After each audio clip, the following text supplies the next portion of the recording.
11వ అధ్యాయము కొరింథీయులకు రాసిన మొదటి పత్రిక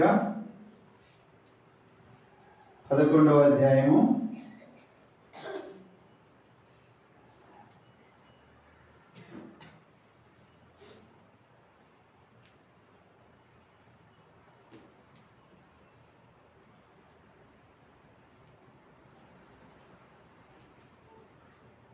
11వ అధ్యాయము 28 నుంచి మార్చి చదువుకుందాం. మార్చి చదువుకుందాం. దయచేసి ఒకవేళ నాకు చదువు రాదు అంటే శ్రద్ధగా ఆలకిద్దాం. వచ్చు అంటే కలిపి బిగ్గరగా చదవండి. మౌనంగా ఉండొద్దు. దేవుని కొరకై ఆ నోటిని వాడదాం. దేవుని కొరకై ఆ స్వరాన్ని వాడదాం. దేవుని కొరకై దేవుడు మనకిచ్చిన నేలకు అతిక్రమములన్నింటినీ తుడిచివేశాడు. ఈ సంవత్సరం అన్నా దేవుని కొరకై సమృద్ధిగా వాడబడే వరకు ఉన్నాం. చదువుదామా? కాబట్టి ప్రతి మనుషుడు తను తాను పరీక్షించుకునవలెను, అలాగ చేసి ఆ రొట్టెని తిని ఆ పాత్రలోని త్రాగవలెను.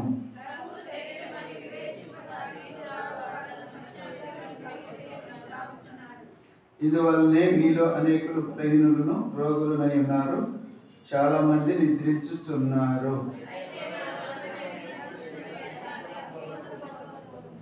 అందరూ కలిపి చదువుకున్న 32. మనము తీర్పు పొందిన యెడల లోకముతో పాటు మనకు శిక్షావిధి కలుగుకున్నట్టు ప్రభు చేత శిక్షింపబడుచున్నాము. ప్రార్థన చేసుకుందాం.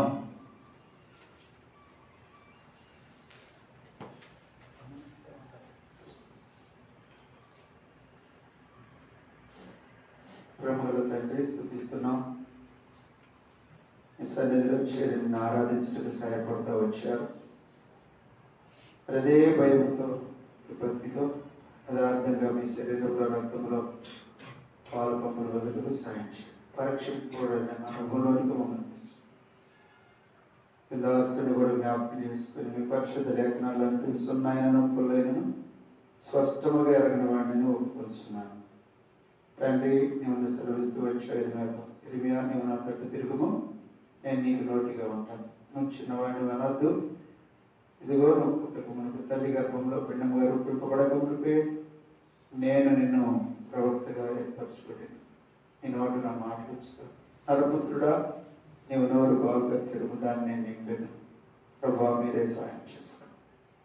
ప్రజలైనటువంటి వారికి కావాల్సిన ఆత్మీయ శివాహారము పరలోకములు మీరే. ఈ సింహాసనం విడుదల దయచేయండి. నాతో మాట్లాడుతున్నాం. శిశురు సాటిని దీని దాసిన చేయండి. మీ రక్త ప్రోక్షణ కోరుకుంటుంది. నీతి నిబంధన రక్త ప్రోక్షణలోని నన్ను నేను తెలుసుకుంటూ క్రీస్తునామం పేరిట ప్రార్థించి వేడుచున్నాను తండ్రి, ఆమేన్.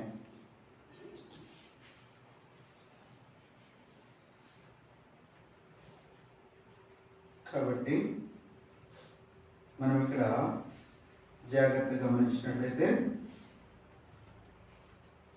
ప్రతి మనుషుడు తను తాను పరీక్షించుకొనవలెను.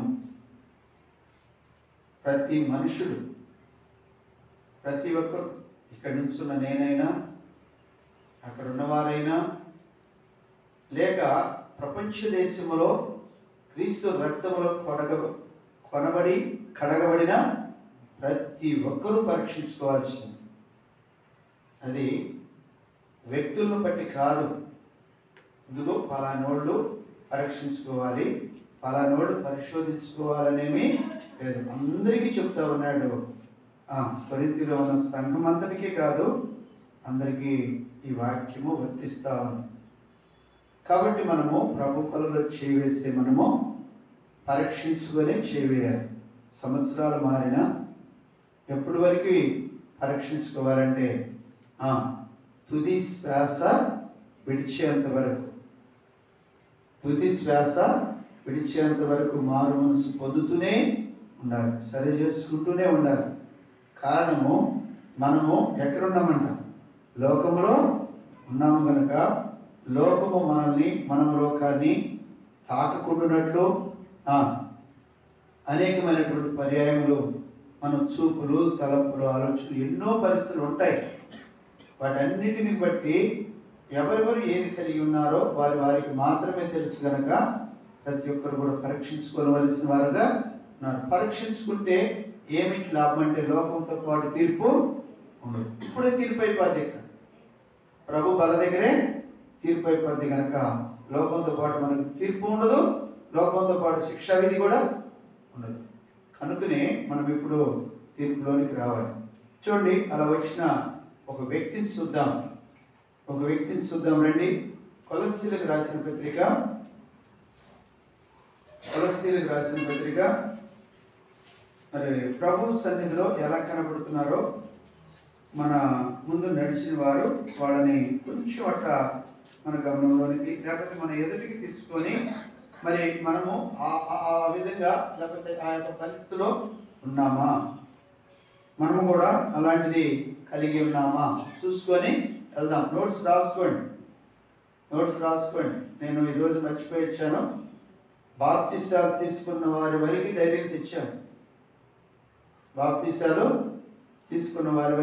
డైరీలు తెచ్చాను. ఇంకా మేము రాసుకుంటామన్న వాళ్ళకి పుస్తకాలు కూడా తెచ్చాం. మాదే పొరపాటు, తేలేకపోయాను, మర్చిపోయి ఇచ్చాను. మరొక వారంలో నేను తీసుకొచ్చి మీకు అందరికి ఇస్తాను. తప్పక రాసుకోవటం వల్ల కలిగే మేలు తర్వాత మీరు మాకంటే గొప్పవారు అవుతారు. మేము కూడా అలా రాసుకుంటున్నామంటే చెప్పే వాక్యాన్ని లక్ష్యం చేస్తున్నాము,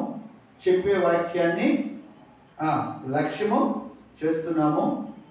దాన్ని తృణీకరించట్లేదని అర్థం. చదువు వచ్చినా కానీ రాసుకోవట్లేదు, చెప్పినా చేయట్లేదు అంటే మాటను తృణీకరిస్తున్నాము, వాక్యాన్ని కూడా అలక్ష్యం చేస్తున్నాము అని అర్థం. వ్యక్తులు కాదు ఇక్కడ చూడాలి, దేవుడి వాక్యాన్నే చూడాలి. రండి, కొలస్సీలకు రాసిన పత్రిక 4వ అధ్యాయము. 4వ అధ్యాయము 12-13 వచనాలు కలిపి చదువుదాం. ఒకరు బిగ్గరగా చదవగలిగిన వారు చదవండి. మీలో ఒకడును అమ్మా, మీరేం చదువుతున్నారు? కొలస్సీలకు రాసిన పత్రిక 4వ అధ్యాయం 13వ వచనం. మరి అది కదా, ఇతడు మీ కొరకును లౌదీకియ వారి కొరకును బహు ప్రయాసపడుచున్నాడని ఇతని గూర్చి సాక్ష్యమిచ్చుచున్నాను. 12 చదవాలి. ఇప్పుడు 12 చదవండి. మీలో ఒకడును క్రీస్తు యేసు దాసుడునైనా ఎపఫ్రా మీకు వందనములు చెప్పుచున్నాడు. మీరు సంపూర్ణులను అమ్మా ప్రతి విషయంలో దేవుని చిత్తమును గూర్చి సంపూర్ణ ఆత్మ నిశ్చయత గలవారునై నిలకడగా ఉండవలెనని ఇతడు అనగా ఎపఫ్రా ఎల్లప్పుడూ మీ కొరకు తన ప్రార్థనలలో పోరాడుచున్నాడు. కింద రాయబడతా వచ్చింది, బహు ప్రయాసపడుతూ ఉన్నాడు. ప్రియమైన దేవుని సంగమా, ఈ విషయాన్ని గమనించుకోవాలి. ఎపఫ్రా అక్కడెక్కడ కానీ తన ఇంటి వారి కొరకు అనేది లేదు. ఇది గుర్తుపెట్టుకోవాలి. ఏం చేస్తా ఉన్నాడు? ఎల్లప్పుడూ ప్రార్థన. ఎల్లప్పుడూ ఉందా లేదా? ఎల్లప్పుడూ ప్రార్థన చేస్తా ఉన్నాడు. కనుకనే అతని గురించి పౌలు ఏం చెప్తాడంటే మంచి సాక్ష్యము ఇస్తా ఉన్నాడు. చూడండి, కొరింథీయులకు రాసిన రెండవ పత్రిక ఒకసారి మరి పౌలు ఏం చెప్తున్నాడు చూద్దాం. సాక్ష్యం ఇచ్చిన పౌలు ఏమని చెప్తున్నాడు చూద్దాం. 8వ అధ్యాయము, కొరింథీయులకు రాసిన మొదటి పత్రిక 8వ అధ్యాయము 16వ వచనం చదవండి. 8:16. మీ విషయమై నాకు కలిగిన ఈ ఆసక్తిని తీతు హృదయంలో పుట్టించిన దేవుడికి ఏ కలిగిందంట? తీతు హృదయంలో కూడా ఆసక్తి. ఎప్పటి హృదయంలో ఏముంది? ఇప్పుడు పౌలుకి ఏం కలిగిందంట? దాన్ని బట్టి సంతోషం. దేవుని సేవకుడుగా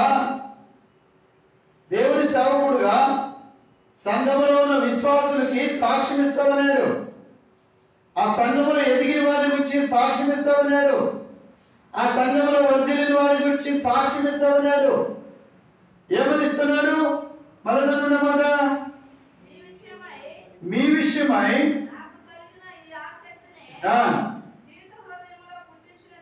ఎక్కడ కలిగిందంటే ఆసక్తి? హృదయంలో కలిగింది. కాబట్టి ఇక్కడ మనం జ్ఞాపకం చేసుకోవాలి, అపొస్తలుడైన పౌలు సంఘాన్ని ఎంతో హింసించాడు, బాధ పెట్టాడు, యేసుప్రభు వారికి దుఃఖం కలిగించాడు. సౌలా నన్నేలా నిన్నెప్పుడు హింసించానయ్యా? నా బిడ్డలు హింసిస్తే నన్ను దుఃఖం పెట్టాడు. అలాంటి పౌలు క్రీస్తుని పోలి నడుచుకునే దాన్ని బట్టి ఎంతో మంది ఏం చేస్తున్నారంట? ఆయనను పోలి నడుచుకోవటమే కాకుండా హృదయం ఏం కలుగుతుంది? సంతోషం. ఎపెఫ్రా, తీతు, ఇంకా ఎంతో మంది ఉన్నారు. ఇప్పుడు సమయం కాదు మనకి. వారందరూ కూడా పౌలు దగ్గర ఎదిగిన వారే. తిమోతి కానీ ఇదంతా ఎదిగిన వారే. ఎందుకు వచ్చారే మందిరానికి? ఎదగడానికే, వర్ధిల్లడానికే వచ్చారు. దేవుని తృప్తిపరిచారు, సేవకుడు తృప్తిపరిచారు, తోటి సంఘస్థులు కూడా తృప్తిపరిచారు. ఆ మాట నుండి 21వ వచనం, అక్కడ 8:21. ఏమైనగా ప్రభు దృష్టి యందు మాత్రమే కాక మనుషుల దృష్టి యందును యోగ్యమైన వాటిని గురించి. ఏటి గురించి? యోగ్యమైన వాటి గురించి. ఎలా ఆలోచిస్తున్నారంట? శ్రద్ధ ఉంది. యోగ్యమైనవి అంటే మంచివి, మంచివి అంటే మేలైనవి, మేలైనవి అంటే శ్రేష్టమైనవి. వాటి వల్ల మన పంట చక్కగా ఏపుగా ఎదిగి మంచి ఫలరసం ఇచ్చింది అనుకోండి, మనకు సంతోషం ఉంటుందా ఉండదా? చెప్పండి. మన బిడ్డలు చక్కగా సంతృప్తికరంగా ఎదిగారనుకోండి, మనకు సంతృప్తి ఉంటుందా ఉండదా? వాడు బాగుంటే సంఘం బాగుంది. సంఘంలో ఒక్కొక్కరు ఎదుగుతా ఉన్నారు.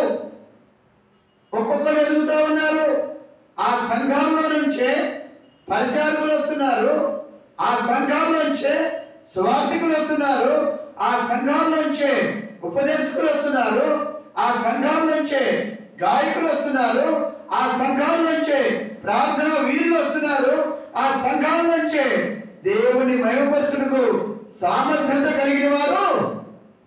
అది సంఘం. అది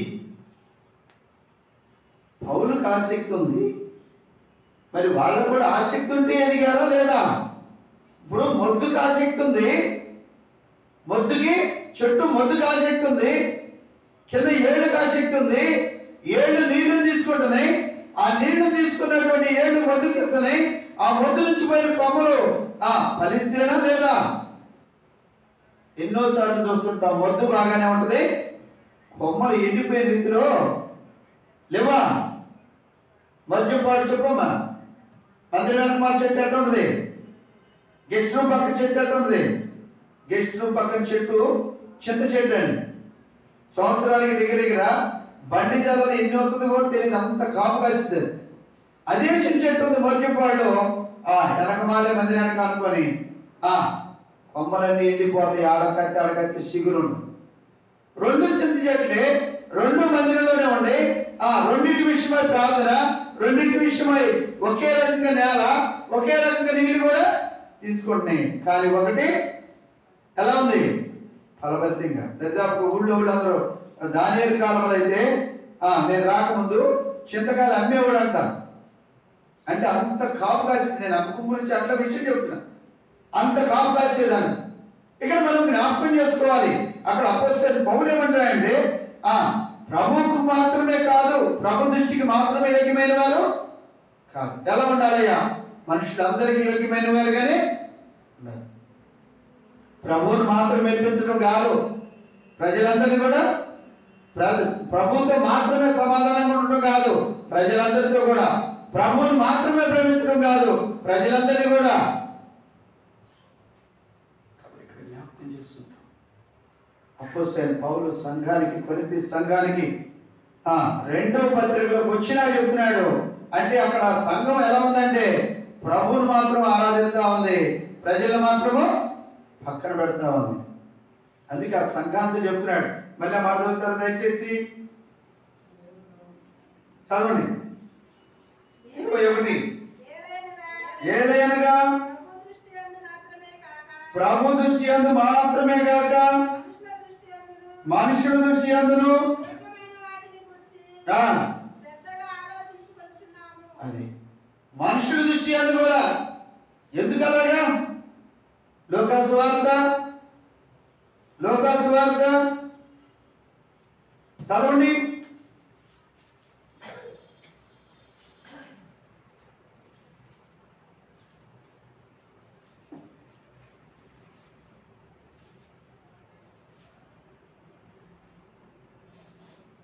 ఎక్కడుందన్నమాట? లోకాసు వార్త యేసు ప్రభు వారి గురించి రాయబడతా వచ్చింది. ఎలా ఎదుగుతున్నాడని రాయబడింది. ఎక్కడుందన్నమాట అయ్యా?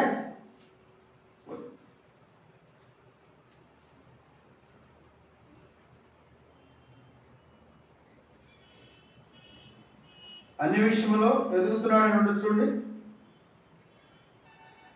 దేవుని దయ 2 చివరి వర్షం 52. యేసు జ్ఞానమందును వయసునందును దేవుని దయందును మనుషుల దయందును. యేసు ప్రభు అందరి దయందు వర్తిల్లాడు. అందుకే అంటాడు అపోస్తలుడైన పౌలు, అది ఎరిగిన వాడే ప్రభు దృష్టికి మాత్రమే మీరు యోగ్యులుగా ఉండొద్దు, అందరి దృష్టికి యోగ్యులుగానే ఉండాలా. యోగ్యులుగా ఉండటం అంటే గొప్పవారిగా ఉండాలి. మాటల్లోనూ, ప్రవర్తనలోనూ, క్రియల్లోనూ, అన్ని విషయంలో ఎలా ఉండాలంట? యోగ్యమైన వారిగా ఉండాలని తెలియజేస్తా ఉన్నాడు. అదే 40 లోకాసు వార్త 2:40 చదవండి. బాలుడు జ్ఞానముతో నిండుకొనుచు ఎదిగి బలము పొందుచుండెను, దేవుని దయ అతని మీద.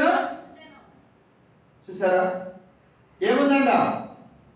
ఎవరి గురించి రాయబడతా వచ్చింది? కాబట్టి జ్ఞాపకం చేసుకుంటాం. అది గుర్తెరిగిన పౌలు అంటున్నాడు, ఏలయనగా ప్రభు దృష్టి యందు మాత్రమే కాదు. మేము భక్తులమే చెప్పుకోవడం కాదు, నీ ఇంటి పక్కన వాళ్ళు చెప్పాలి సాక్ష్యం. నేను భక్తులని చెప్పుకోవడం కాదు, నీ ఇంట్లో వాళ్ళు చెప్పాలి సాక్ష్యం అంటున్నాడు. నేను భక్తులని చెప్పుకోవడం కాదు, నీ సంఘంలో వాళ్ళు చెప్పాలి సాక్ష్యం. నేను భక్తులని చెప్పుకోవడం కాదు, నువ్వు పుట్టుకాడికి వెళ్ళినప్పుడు వాళ్ళు చెప్పాలి సాక్ష్యం. నీ సాక్ష్యముల గురించి మాట్లాడుతూ ఉన్నాడు. సంఘంలో సాక్ష్యముల గురించి మాట్లాడుతూ ఉన్నాడు. ఎప్పప్రా ఎలా ఉందా? ప్రార్థనలు ఎలా ఉన్నాయంట? ఎల్లప్పుడూ అనగా నిరంతరము ప్రార్థన చేస్తూనే ఉన్నాడు. అదేవిధంగా తీతుని గురించి చెప్తున్నాడు, నా హృదయంలో అతని వర్షమై సంతోషంగా ఉంది. మరి నీ గురించి రేపు ప్రభు చెప్పాలి, రేపు నా గురించి ప్రభు చెప్పాలి. చెప్పాలంటే ఏంటి సంగతులు? దేవుడు, చాలా మంది ఉన్నారు మహాతరులు, మహానుభావులు. దేవుడు చూసుకుంటాడు. రేపు లెక్కలో కొద్ది దేవుడు చూసుకుంటాడు. ఏం చెబుతావాడు పోతే సరి చేసుకోకపోతే? అర్థం ఏం చెబుతుంది? ఇక్కడ మత్స ఉందే చెబుతుంది. అర్థమా? నువ్వు చెప్పేది నాకు పో అన్నావు అనుకో, ఏమవుతుంది? సరి చేసుకుంటానికి ప్రయత్నం చేయాలి. సంఘానికి అదే చెప్తున్నాడు, సరి చేసుకోండి, సరి చేసుకోండి.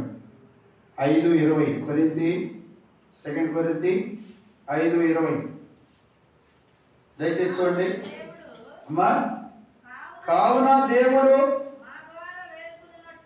మా ద్వారా అంటే సేవకుడి ద్వారా వేడుకొనున్నట్లు మేము క్రీస్తుకు రాయబారులమై ఉన్నాము, దేవునితో సమాధానపడుడి అని క్రీస్తు పక్షంగా మిమ్మలను ఏమడమని, అంతేగాని మిమ్మల్ని విరోధులుగా ఉండమని చూడలేదు ఆయన. సంఘానికి దేవుడితో సమాధాన పడండి. ఈరోజు దాటిపోతే రేపటి సంగతి రేపే. ఈరోజు తీర్పులోనికి వస్తుంది. అటు ఇటు చూడొద్దు, మనుషులు చూడొద్దు, నీ వరకు నువ్వు చూడు. ప్రభు దృష్టికి యోగ్యులు ఉండాలి, మనుషుల దృష్టి కూడా. వీళ్ళు దేవుడు నమ్ముకున్న వాళ్ళు మాట్లాడాలంటే నోరు భయపడాలి, నోరు భయపడాలి. ఒకప్పుడు నాకంటే ముందు పుట్టిన అన్నయ్య అరే అని పిలిచేవాడు. మేము 4 అన్నదమ్ముడిమి, మాలో పెద్ద ఆయన కూడా అరే అని పిలిచేవాడు. సేవకు వచ్చినాక ఇప్పుడు అరే అంటున్నా, అబ్బాయి. చిన్నవాడి కాబట్టి అబ్బాయి. మార్పు రావాలి. దేవుడు నీకు ఇచ్చినటువంటి ఆ కృప వరాలు ఇంకా ఉండి కూడా చూడండి. ఆ మాట చూసుకొని మళ్ళీ వద్దాం.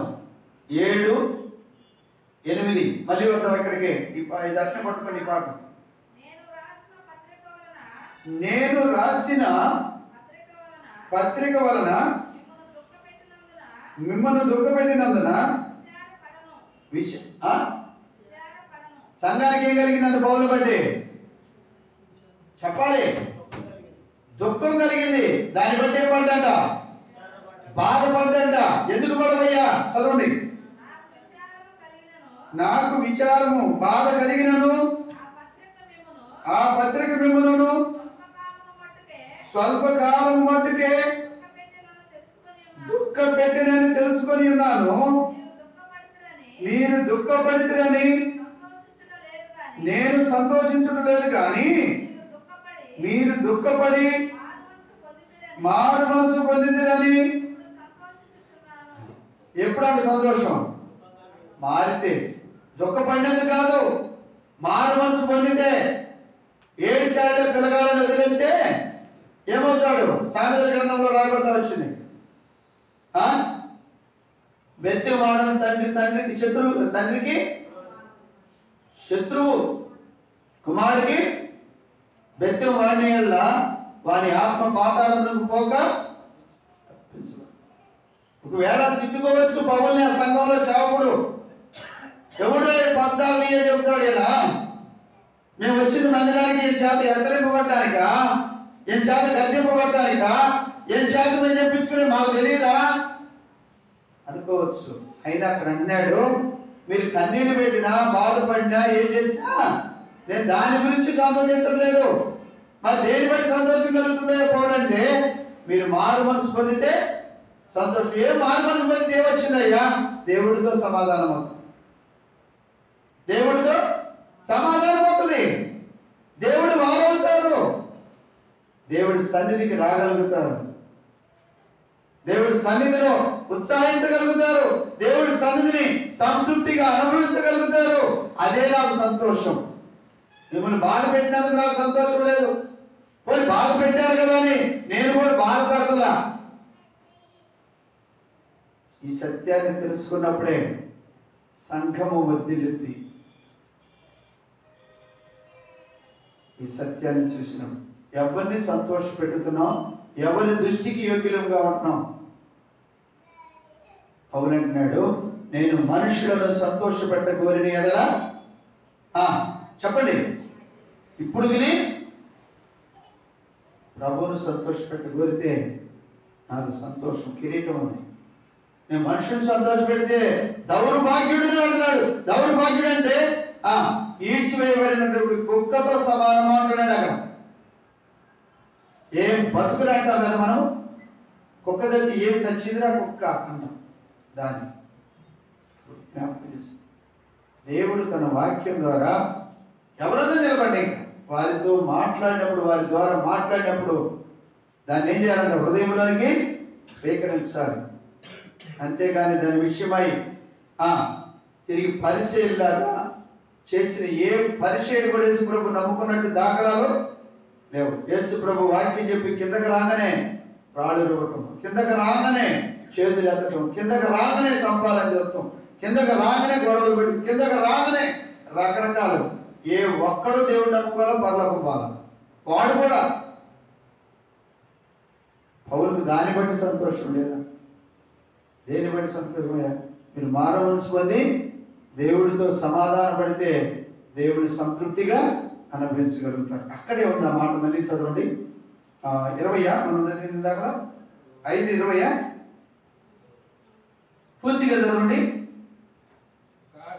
కాగా దేవుడు మా ద్వారా వేడుకొనినట్టు మేము క్రీస్తుకు రాయబారులమై దేవునితో సమాధానపడుడని క్రీస్తు పక్షముగా బ్రతిమాలుచున్నాము.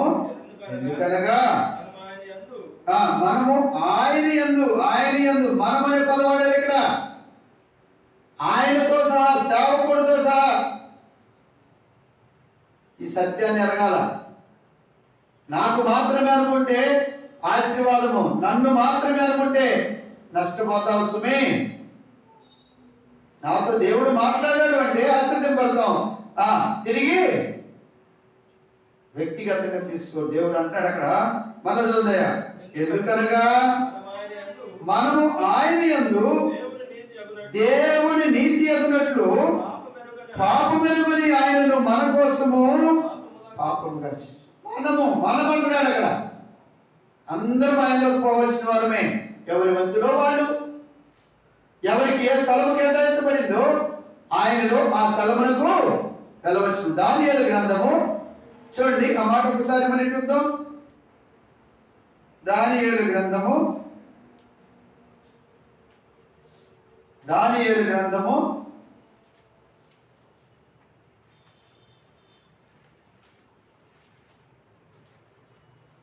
12వ అధ్యాయము 12-13 వచనాలు కలిపి చదవండి. 1335 దినములు తాలుకొని ఎవరమ్మా? ఎవరు ధన్యులు? కనిపెట్టుకున్నవాడు ధన్యుడు. నీవు అంతము వరకు అటు ఇటు తొలగలాడకుండా నిలకడగా ఉండిన యెడల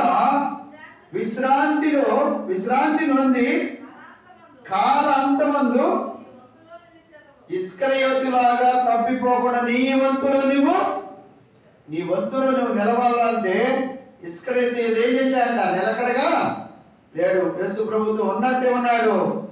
ప్రధాన యాజకులతో ఏం చేశాడు? సవాసము చేశాడు. యేసు ప్రభుతో ఉన్నట్టే ఉన్నాడు, తిన్నాడు. యేసు ప్రభు మీద ద్రోహం చేసే వారి మీదనే వారితో కలిపి చేతులు కలిపాడు. వారి దగ్గరే ధనం తీసుకున్నాడు. వారికి చెబుతున్నాడు, నేను ఎవరిని ముందు పెట్టుకుంటే ఆయనను మీరు పట్టుకోండి. ప్రియమైన వాళ్ళారా, సత్యాన్ని ఎరుగుదాం.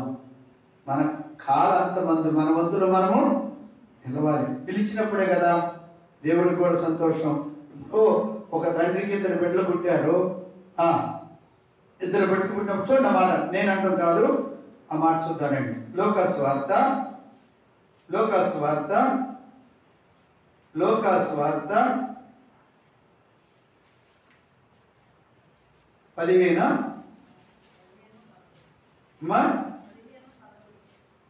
15వ అధ్యాయము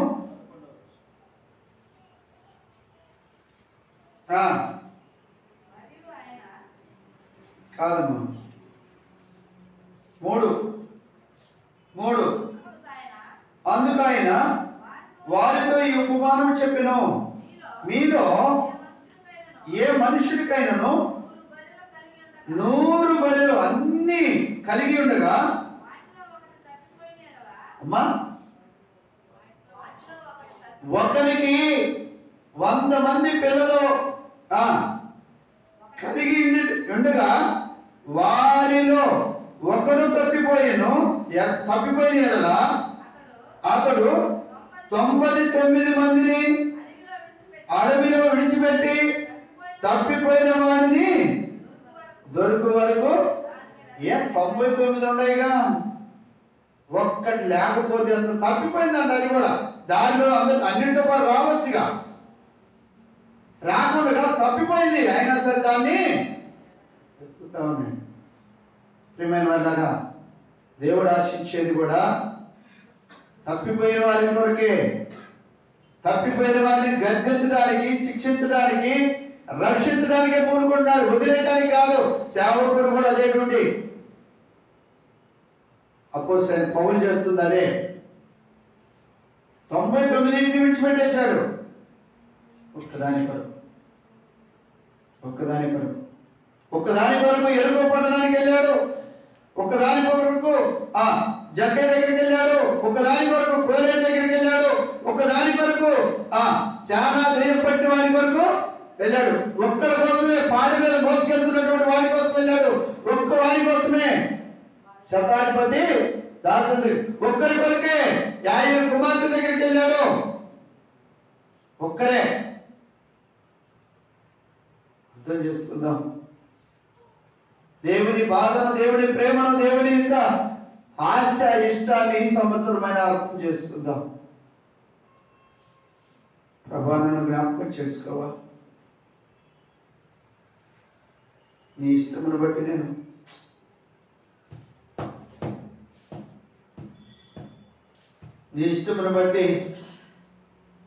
నేను ఎదుగుదలకు సహాయం చేయి. నా మీద నీకు ఎంత ఇష్టమయ్యా, ఎంత ఇష్టమంట. ఇలా వాక్యములు ఎంత ఇష్టమంట చూడండి ఒకసారి. ఇలా వాక్యములు ఎంత ఇష్టమంట చూడండి మాట.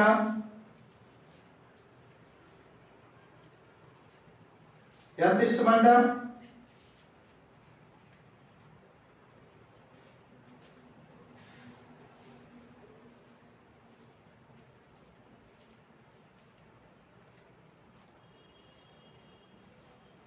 చెప్తున్నాడు చూడండి ఏమంటాడంటే, నా మీద నీకు నూతన వాత్సల్యము. చదవండి 22 3:22. యెహోవా కృపగలవాడు, ఆయన వాత్సల్యత వెడతెగక నిలుచుతున్నది కనుక అమ్మా మనము నిర్మూలము కాకున్నాము. అనుదినము ఆయనకు నూతనముగా ఆయనకు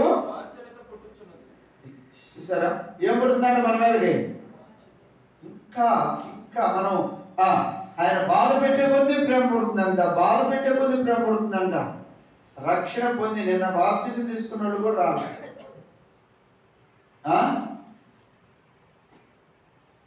ఆయన అత్యంత కృప కలిగిన దేవుడు, మహాకృప కలిగిన దేవుడు.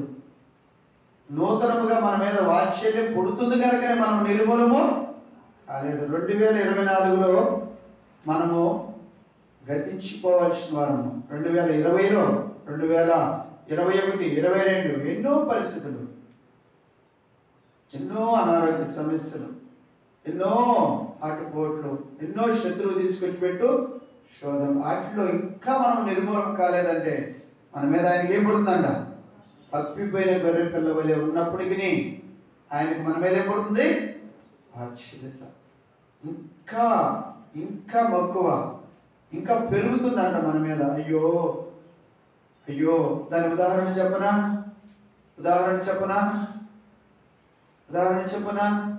ఓ పిల్లగాడు ఉన్నాడు, బాబున్నాడు. అమ్మా నేను ఇవాళ బడికి పోను అన్నాడు. ఎందుకోరా ఎగ్జామ్స్ వస్తున్నాయి, పోవాల్సిందే. కాదమ్మా నాకు కడుపులో నొప్పుడుతుంది అన్నాడు. అంటే కడుపులో నొప్పుడితే ఉప్పు నీళ్ళు తాగు, లేకపోతే ఇది ఏది జీలకర్ర వేసుకుంటే బావా వేసుకుంటారు, కాస్త నోట్ వేసుకొని వెళ్ళిపో.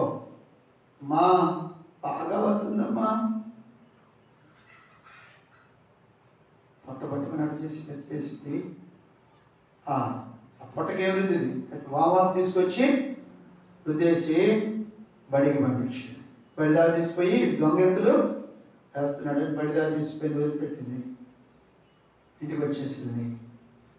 మాస్టర్ ఫోన్ చేశాడు, మా నీ కొడుకు దొంగెత్తులు వేస్తా ఉన్నాడు, బల్లమే పడి ఏడుస్తూ ఉన్నాడు, ఎగ్జాము దగ్గరికి వస్తున్నాయి, వాడు చదువుకోవట్లేదు, బల్లమే పడి అది ఇదని ఏడుస్తూ ఉన్నాడు. మరి ఆడకు పోయింది, ఏరా ఎగ్జామ్స్ వస్తున్నాయి అని చెప్పి నువ్వు చదువుకోకుండా తిరిగి ఆంతం చేస్తావని చెప్పి 2 పీకింది. తిరిగి రాబోతున్నప్పుడు అక్కడ ఆ టీచర్స్లోనే ఒక వ్యక్తి అంతకుముందు ఆర్ఎంపీ ఏదో సంథింగ్ చేసిన వాడు ఉన్నాడు. అంటే వ్యక్తి మెరిగినాడు. అమ్మా పొద్దు నుంచి చెప్తున్నాడంటే ఏదో ఉందని కళ్ళెట్టి తెచ్చి చూశాడు. ఏదో సంథింగ్ ఉందమ్మా, హాస్పిటల్ తీసుకెళ్ళాడు. కొంచెం ఆమెలో బాధ మొదలైంది. ఏడుస్తూ ఉంది. అయ్యో ఏందయ్యా ఇట్లాంటి నిన్ను కొట్టానా, రాయద్దామని చెప్పి ఆ ఊళ్ళో ఆర్ఎంపీ దగ్గర తీసుకుపోయింది. పోతే ఆయన అన్నాడు, అమ్మా పిల్లగాడికి ఏదో జరిగింది, ఎక్కడ తీసుకెళ్ళాలి, పిడుగురాళ్ళు తీసుకెళ్ళండి అన్నాడు. అక్కడ తీసుకెళ్ళింది. అక్కడ పోయినాక డాక్టర్ అన్నాడు, అమ్మ ఇక్కడ కాదు స్పెషలిస్ట్ దగ్గరికి తీసుకోమన్నాడు. అక్కడ పోయింది. అప్పుడు ఏం చేస్తుందాము చెప్పండి. ఆర్ఎంపీ కాదని, స్కూల్ కాదన్నారు, ఆర్ఎంపీ కాదన్నారు, పిడుగురాళ్ళు పోతే అక్కడ కాదన్నారు. పెద్ద డాక్టర్కి తీసుకెళ్ళి అంటుంది, అయ్యా నా కొడుకునట్టయినా ఏం ముందు కొట్టిందిగా. అంటే ఆ రోగం పెరిగే కొద్ది ఏం పుట్టింది ఆ మీదకి, ఆమెకేం పుట్టింది, వాత్సల్యత పుట్టింది. అయ్యా ఆ బిడ్డకి ఏమైందో చూడండి, అయ్యా ఏమైందో చూడండి, ఏది కావాలంటే అది ఏదైనా నేను అమ్ముకొని చెప్తాను, అయ్యా బిడ్డ నాకు కావాలి. ఎప్పుడు పెరిగిందంటే వ్యాధి పెరిగింది, బాధ పెరిగే కొద్ది వాత్సల్యం పెరిగింది. థియేటర్లో తీసుకుపోయారు. మా అరే బాబుకి ఏదో కిడ్నీ ప్రాబ్లం ఏదో ఉన్నట్టుంది, అయ్యా నా కిడ్నీ కావాలంటే ఇస్తాను, 2 కావాలన్నా ఇస్తాను, బిడ్డను బతికించరా. ఆలోచించి చూడు. బాధ పెరిగే కొద్ది ఏం పెరిగింది తల్లికి. అటువల్లే మనలో బాధపడుతుంటే దేవుడు కూడా చూస్తా ఊరుకునేవాడు.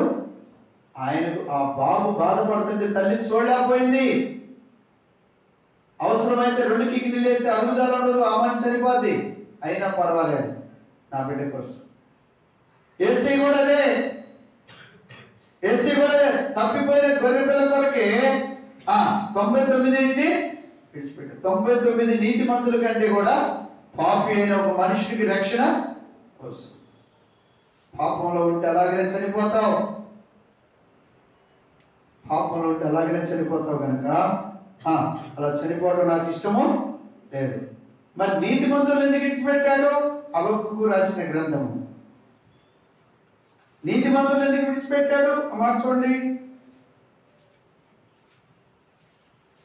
హబక్కూకు గ్రంథము 2వ అధ్యాయం 4వ వచనం ఏదన్నా చూడండి. కింద చదవాలి, అది అంతా వద్దు, సందర్భాన్ని చదవండి. అయితే నీతిమంతుడు 99 ఎందుకు వదిలిపెట్టాడంటే వాడు విశ్వాసం ఉంది, వాడు బతుకుతాడు. కానీ తప్పిపోయింది ఏ సింహాల పాలైంది, ఏదో అయిపోయింది, దీనికి కావాలి నాకు. కాబట్టి అన్ని అవయవాలు బాగానే ఉండేవి, బాగోని అవయవానికే డాక్టర్ అవసరం. అందరూ బాగానే ఉన్నా బాగోని వాడికే డాక్టర్ అవసరం, వైద్యుడు అవసరం కూడా. కాబట్టి నీ నా జీవితంలో కూడా ఏ విషయంలో బలహీనంగా ఉన్నామో ఆ విషయంలో ప్రభు ప్రేమిస్తూ ఉన్నాడు. ప్రభు సంవత్సరాలు గడిచిపోతున్నాయమ్మా, సంవత్సరాలు గడిచిపోతా ఉన్నాయమ్మా, ఎంతకాలం అలాగనే ఉంటావు? నిన్ను నువ్వే ప్రేమించుకుంటావు, నిన్ను నువ్వే కనపరుచుకుంటావు, నిన్ను నువ్వే హెచ్చించుకుంటావు, నేనే అనుకొని నీకు నువ్వే బతుకుతావు. అపోస్తలుడైన పౌలు అంటున్నాడు, ప్రభు దృష్టికి మాత్రమే కాదు మనుషుల దృష్టికి కూడా సాక్షి ఉండాలి. ఎత్తపురా విషయమై గొప్ప సాక్ష్యం చెబుతూ వచ్చాడు, తీతు విషయమై గొప్ప సాక్ష్యం చెబుతూ వచ్చాడు. ఈ నా విషయంలో కూడా దేవుడి సన్నిధికి వెళ్ళినప్పుడు, ఆయనతో కూడా నిలబెట్టబడినప్పుడు ఆయన మన గురించి ఏమేయాలంట? బలా, నా కోసం శ్రమ పొందేవనైనా, నా కోసం కష్టపడ్డావనైనా, నా కోసం అవయవాలన్నీ చెడిపోయినాయి. రాయబడింది కొరింథీ రాసిన పత్రికలో ఉంటుంది, క్రీస్తు నిమిత్తం నేను ఖైదీని, నా కోసం ఖైదీ అవుతూ వచ్చావునైనా, నా కోసం శరసాల్లో బొండవేయబడతా వచ్చావునైనా, నా కోసం ఎన్నో కొరడా దెబ్బలు తిన్నావునైనా. ఎన్ని ఆయన పొగిడిపడాలి మన గురించి పైన. ఆయన్ని ఇక్కడ మనం పొగిడితే ఆయన అక్కడ మనల్ని, అందుకే చెప్పాడు కదా అపోస్తలుడైన పౌలు, విజయోత్సాహముతో మమ్మల్ని ఊరేగిస్తున్నాడు. ఆయన విజయోత్సాహంతో ఊరేగించాలి అంటే మొదట మనం ఆయన్ని, కాబట్టి ఆయన రూపము నీలో ఉంది, నువ్వే ఆయన రూపం. ఆయన చూపించాలి, ఆయన చూపించాలి. ఆయన పోలిక నీలో ఉంది, ఆయనను చూపించాలి. చూడమాట ఎఫెసీ రాసిన పత్రిక 2:1 అనుకుంటా. ఎలా ఉండాలండి?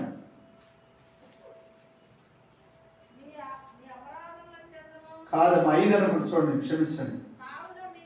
కావున మీరు ప్రియులైన పిల్లల వలె, అనగా దేవుడి పిల్లల వలె, దేవుడి పిల్లల వలె దేవుడి పోలి నడుచుకోండి. యేసు ప్రభు వారు భూమి మీద ఎలా నడుచుకున్నాడు? నీవు సజీవుడైన దేవుని కుమారుడు. పేతురు సాక్ష్యం ఇచ్చాడు, శానా పట్టిన దెయ్యము పట్టిన వాడు కూడా సాక్ష్యం ఇస్తున్నాడు, నీవు పరిశుద్ధ దేవుని కుమారుడివి. ఇప్పుడు ఎందుకు వచ్చావు? బాప్తిస్మం ఇచ్చే యోహాను గురించి యేసు ప్రభు వారు సాక్ష్యం ఇస్తా ఉన్నాడు.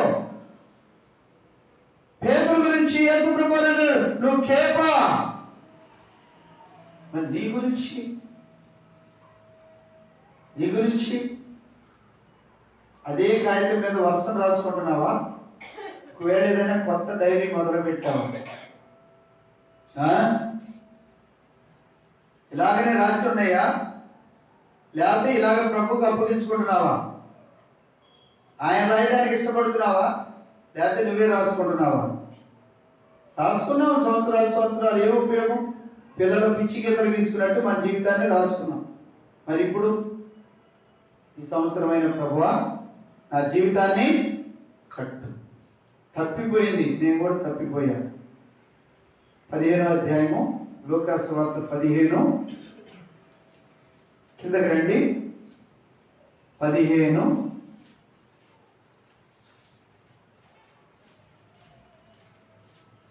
రెండో మాట చదవండి. ఇక్కడ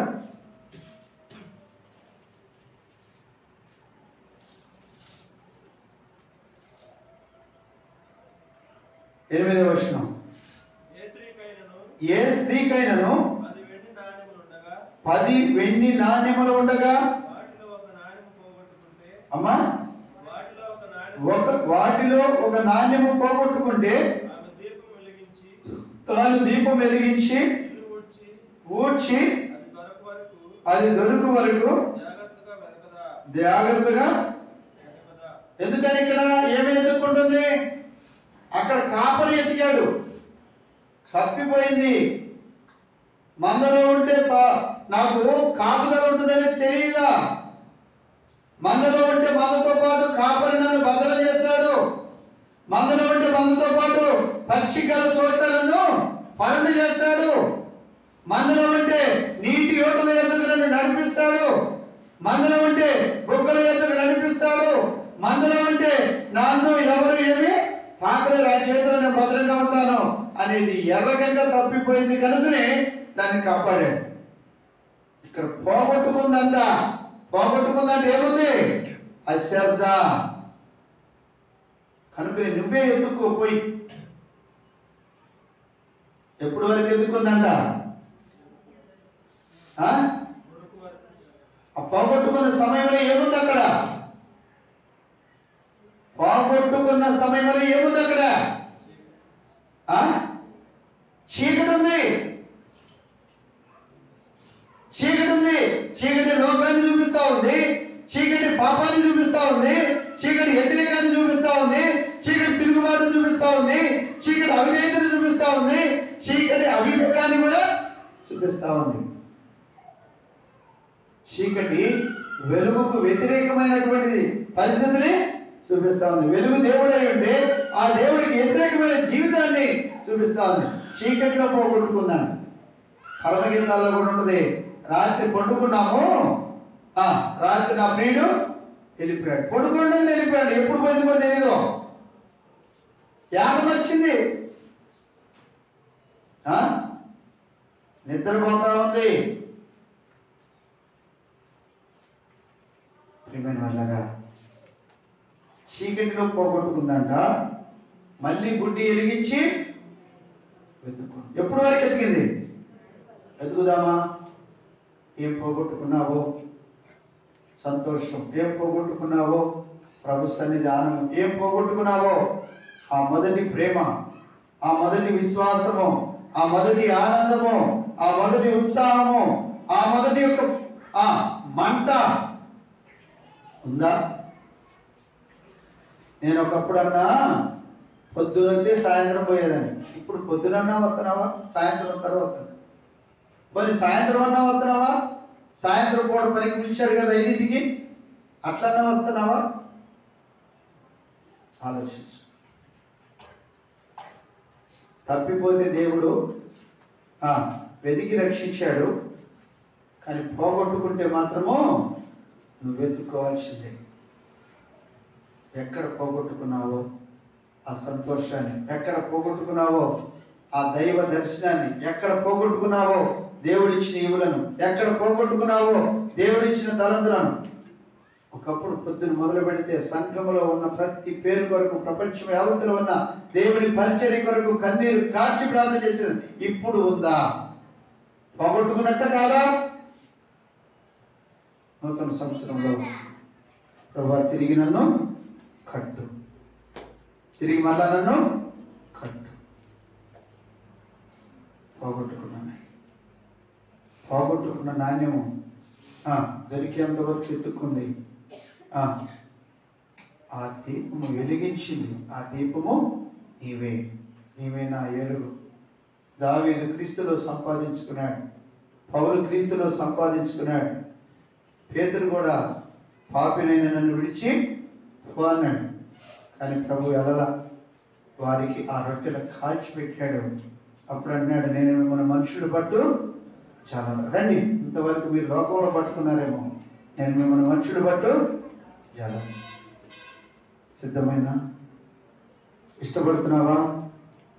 ప్రభు ఇక నుంచి నీతో కలిసి పనిచేస్తా. ఆ మాట చూడండి, కొరింథీయులకు రాసిన మొదటి పత్రిక 2వ పత్రిక 7-9 ముగించుకుందాం.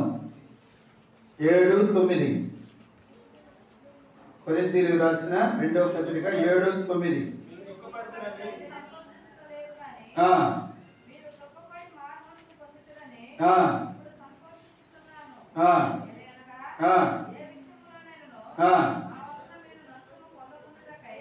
ఏ విషయములోనైనను మీరు మా విషయమై నష్టము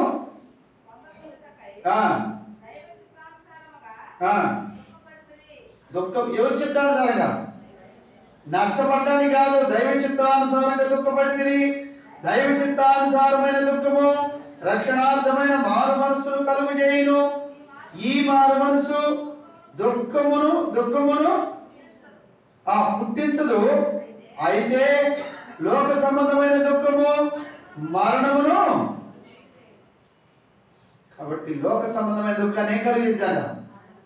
దైవ చిత్తానుసారమైన దుఃఖము, రక్షణార్థమైన మారు మనసును వాళ్ళు ఏడ్చారు. ఏంది ప్రభువా, మందిరానికి పోతే మారు మనసు మారు, మందిరానికి పోతే మారు మారు, మందిరానికి పోతే సరి చేసుకో, మందిరానికి పోతే అట్టుండదు ఎట్టొద్దు ఏడ్పే. చివరికి ఏం కలిగేసిందంట? రక్షణార్థమైన దుఃఖము. లోకంలో దేనికోసం ఏడుస్తున్నాం? మనం చదువుకున్నాం, ఎదరింటోళ్ళు బాగుపడుతున్నారు, ఆ ఇంటోళ్ళు బాగుపడుతున్నారు, వాళ్ళు ఎదుగుతున్నారు, వీళ్ళు ఎదుగుతున్నారు, వాళ్ళకి ఉద్యోగాలు ఉండే, వాళ్ళు అదేది ఇది అది దుఃఖమే. నాకు అది లేదు, ఇది లేదు, అది కావాలి, ఇది కావాలి. ఈ దుఃఖం దేని కలుగు చేశాడు? చివరికి మరణాన్ని. కాబట్టి ఆమె ఎంత ఏడ్చిందో, ప్రభువా నాణ్యాన్ని 10 ఆకిళ్ళు ఒక ఆకిళ్ళను పోగొట్టుకున్నానయ్యా, పోగొట్టుకున్నానని ఎంత ఏడ్చిందో, ఆ ఏడుపు ఆమె ఏం కలిగేసిందంటే రక్షణార్థమైన మారు. ఇక నుంచి పోగొట్టుకున్నాయ్యా, గట్టి. అందుకే పాడుకుంటాం కదా, నీకు కలిగిన దానిని చేపట్టుకో, జార విడచెదవేమో జాగ్రత్త పడు, జార విడచెదవేమో జాగ్రత్త.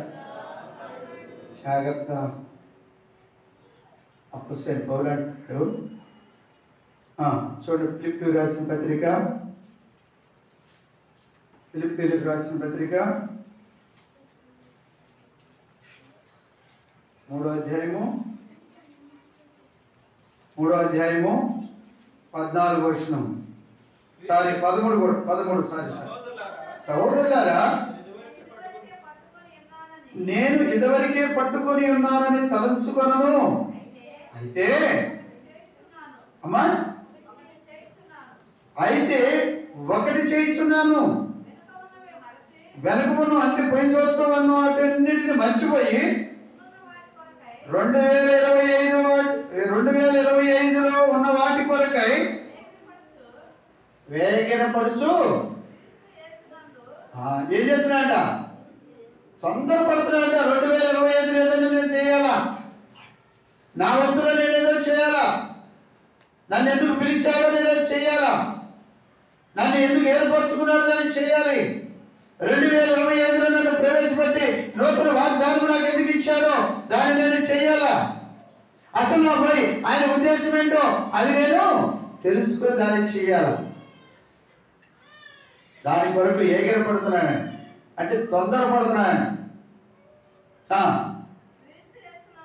క్రీస్తు యేసునందు దేవుని ఉన్నతమైన పిలుపునకు కలుగు బహుమానములు పొందవలెనని. అమ్మా గురి లేకుండా పరిగెత్తలేదంట పౌలు. గురి ఉండాలి. ఏం చేస్తున్నామో స్పృహ ఉండాలి, ఏం మాట్లాడుతున్నామో స్పృహ ఉండాలి. పరిగెత్తుతున్నప్పుడు పందెములు దేనికోసం పరిగెత్తాలంట? బహుమానము పొందుడికే పరిగెత్తాలి. లోకస్తులకైతే బహుమానం ఉంటుంది. అంటే ఏమంటారు అక్కడ? కిరీటము. ఆ కిరీటాల బహుమానాలు కాదు మనవి, అక్షయమైన కిరీటము. తిమోతి రాసిన పత్రికలో ఉంటుంది. పరిగెత్తువాడు బహుమానం పొందాలనే పరిగెత్తాలి. గురి లేకుండా పరిగెత్తితే ఉపయోగం లేదు. గురి కలిగి పరిగెత్తాల. పౌలు ఊరకేం పరిగెత్తలేదని, అవసరం లేకుండా అసలు పోరాడలేదని, బహుమానం ఆశించి పరిగెత్తాడు. ఇంకో మాట అంటాడు చూడండి, ఏమంటాడంటే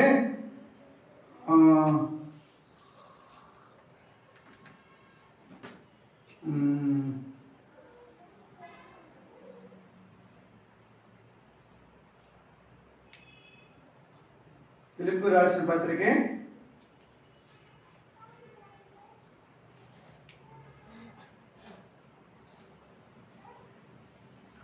'నేను ఇప్పటికే గెలిచిందని లే పట్టుకుని ఉన్నానని కాదని పెట్టుకోండి.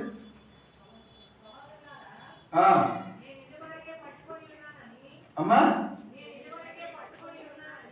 నేను 2024లోనే పట్టుకొని ఉన్నానని తలంచుకొనును. అయితే ఒకటి చేస్తున్నాను. అమ్మా, వెనకున్నవి మరిచి కాబట్టి ఇది గుర్తు పెట్టుకోవాలి.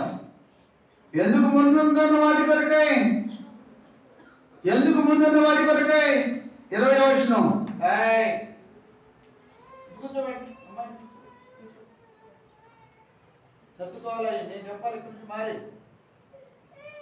చెప్పండి 20. మన పౌరస్థితి పరలోకమందున్నది, అక్కడ నుండి ప్రభువైన యేసుక్రీస్తు మన రక్షకుడి నిమిత్తము. అది మన పౌరస్థితి ఎక్కడుందంట చెప్పండి. పౌరస్థితి అంటే మనం హక్కు. మనం ఎక్కడి వాళ్ళము? పరలోక రాజ్యవాసులము. మన హక్కు అక్కడుంది. అక్కడ జీవ గ్రంథంలో మన పేరుంది. దాని కొరకే మన జీవితం. ఇది గుర్తెరిగే వారంగా ఉండాలి. ఇక్కడ ఉన్న దాని మీద పౌలు ఏం పెట్టలేదంట, మనసు పెట్టలేదు. ఇక్కడ ఉన్న దాని కొరకు కనిపెట్టలేదు. నిలిచి ఉన్నాననుకునే వాడు పడిపోకుండా తను తాను చూసుకోవాలి. అపవాదంట ఏర్పరచబడిన వారిని సైతం ఏం చేస్తాడంట, పడదోస్తాడు. 2025లో కనిపెట్టుకోవాలి, కాసుకోవాలి. నాకేదో నేను బాగానే ఉండాలంటే ఏదో ఒక రోజు వాడు యజమానుడు మేలుకొని ఉన్నప్పుడు ఇంటిలో దొంగతనము చేయలేడు. మొదట చెట్టును కొట్టాలంటే ఏం చేయాలంట, చెట్టు చుట్టూ ఉన్న శిలలను చెలగాలి. ఆ శిలలు చెలగకుండా చెట్టుని కొట్టలేము. ఇంటి యజమానుడు బలమైన వాడిని బంధిస్తే తప్ప ఏం చేయలేమంట. కాబట్టి జ్ఞాపకం చేసుకుంటాం. అందుకే అపోస్తలుడైన పౌలు సంఘంతో తేటగా చెప్పాడు. ఆ సంఘం వర్ధిల్లింది, ఆ సంఘం ఆశీర్వదింపబడింది. ఆ సంఘమే ఈ దినాన ప్రభువును చూపిస్తా ఉంది. లౌదికీయ సంఘము కావచ్చు, దెస్సలోని సంఘము కావచ్చు, కొరింథీ సంఘము, రోమా, అన్ని సంఘాలు కూడా క్రమక్రమంగా దేవుడిని చూపిస్తారు. రూపాంతర అనుభవానికి వచ్చినాయి. మరి రాబోతు సంఘము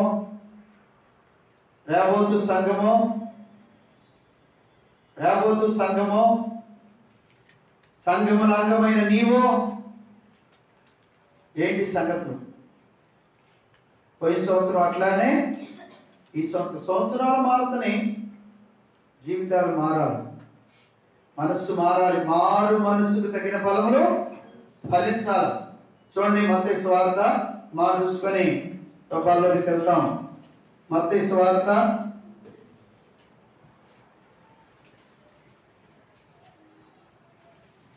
3:8 అబ్రహాము మాకు తండ్రి అని మీలో మీరు చెప్పుకొన తలంచవద్దు. దేవుడి రాళ్ల వలన అబ్రహామునకు పిల్లలను పుట్టించగలడని మీతో చెప్పుచున్నాను. ఇప్పుడే గొడ్డలి చెట్టు వేరున ఉంచబడి ఉన్నది కనుక మంచి ఫలము ఫలింపని ప్రతి చెట్టు నరకబడి అగ్నిలో వేయబడును. మారు మనసు నిమిత్తము నేను నేడు మీకు బాప్తిస్మం ఎందుకు తీసుకున్నామంటే మారు మనసు నిమిత్తమే. గొడ్డలు ఎక్కడుందంట? ఎందుకుంది? మారు మనసు మంచి ఫలములు ఫలింపు ప్రతి చెట్టు నరికేస్తాడు. నరక ముందు ఫలాలు ఫలించింది. నరికినాక పొయ్యిలోకి పోయి బోడిదైపోద్ది, దుమ్ము ధూళైపోతే తర్వాత చేయగలిగేది ఏమి లేదు. ఒకవేళ మేము అబ్రహాము సంతానం మేము మొదటి నుండి ఉన్నవారమే. ఏ రోజుకి ఆ రోజే, చెట్టుకి ఏ రోజుకి ఆ రోజే నీళ్ళు కావాలా? సంవత్సరానికి ఒక రోజు తాగిద్దా? చెప్పండి. ఏ రోజుకి ఆ రోజు కావాలా లేదా? కాబట్టి ఏ రోజుకి ఆ రోజే వాక్యం అనేది నీళ్ళు మనకి కావాలి. నీటి వద్దకు రావాలి. మనం తప్పికొని వాళ్ళరా ఎక్కడ రావాలి? మేడ ఎత్తుకు రావాలి. ఆకలి కొని వాళ్ళారా ఆహారం ఎత్తుకు రావాలి. ఆయన శరీరము ఆయన రక్తము తిని తాగపోతే ఆయనతో పాలు లేదు. ఆయన పునరుద్ధానంలో పాలు లేకపోవడమే కాదు, ఆయన వచ్చినప్పుడు ఎత్తబడి గుంపులో ఉండరు అని చెప్పాడు. వారి యందు నేను, నా యందు వారు ఉండరని చెప్పాడు. తండ్రి యందు వారు, వారి యందు తండ్రి, నేను వారి యందు ఉండవని చెప్పాడు. వారు నిత్య జీవం గలవారు కారు అని చెప్పాడు.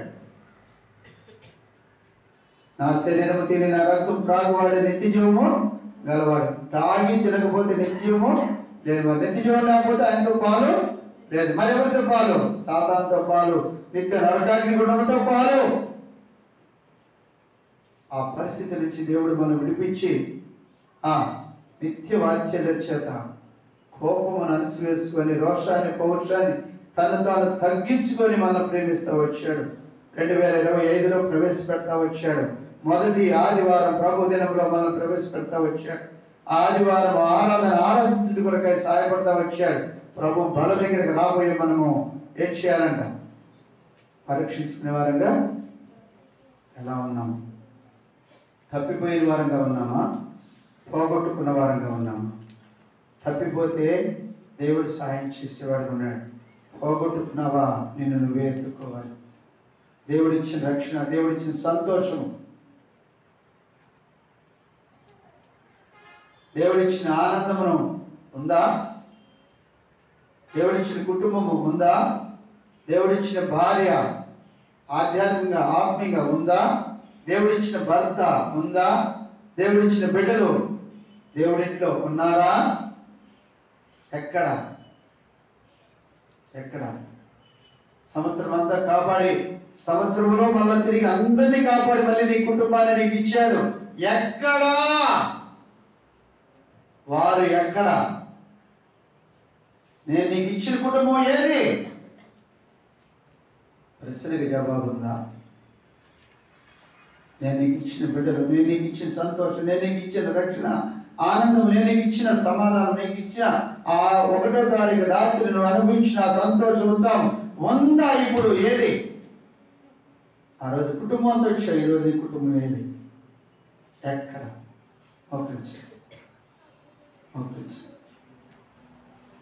ఆయన వాక్యపు వెలుగులో ఆ పోగొట్టుకున్న నాణ్యం, ఆ పోగొట్టుకున్న ఆజ్ఞ ఏదైతే ఉందో దాన్ని వెతుకుతాం. ప్రభు జ్ఞాపకం చేసుకో. దాన్ని దొరుకు వరకు వెతుకుతా ఉంది. దేవుడు ఇచ్చిన రక్షణ నిర్లక్ష్యం చేస్తూ ఉంటే ప్రభు నన్ను జ్ఞాపకం చేసుకో, ప్రభు నన్ను జ్ఞాపకం చేసుకో, ప్రభు నన్ను జ్ఞాపకం చేసుకో. నువ్వు ఇచ్చిన కుటుంబం నన్ను బట్టి రాలేదు. నా సొంత తెలివిని బట్టి, నా సొంత ఆలోచనలు బట్టి నీ మందిరంలోనికి రాకుండా ప్రభు నన్ను క్షమించు. నువ్వు ఆ రోజు కుటుంబం అంతా ఇచ్చావయ్యా, చక్కగా నిదానంగా కుటుంబం అంతా ఇచ్చావయ్యా, అందరం సంతోషించు. మందిరం నిండిపోయిందయ్యా, మందిరం నిండిపోయిందయ్యా.